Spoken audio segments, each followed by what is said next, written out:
با درود و سلام خدمت تک تک شما دوستان عزیزان، بیننده ها و شنونده های عزیز کانال یوتیوب افغانستان سلام و کانال جدید وحید نبیزاده. دوستان عزیزان گرامی، کانال یوتیوب جدید خودم را با اسم شخصی خودم ساختیم و امیدوار به این هستم که همو قسمی که مرا در کانال یوتیوب افغانستان سلام حمایت کردین، در کانال یوتیوب که به اسم خودم وحید نبیزاده است نیز مرا حمایت و همکاریتان را همیشگی با ما داشته باشین.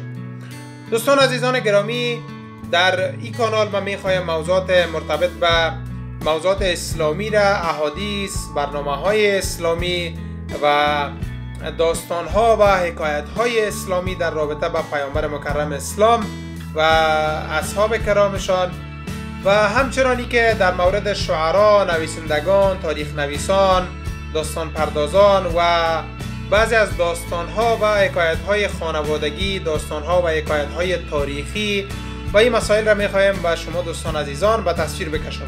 امیدوار هستم که مرا حمایت بکنین. قبل از حمایت‌ها و همکاری‌هایتان یک جان سپاس. سبز و شاد و خرم بمانید.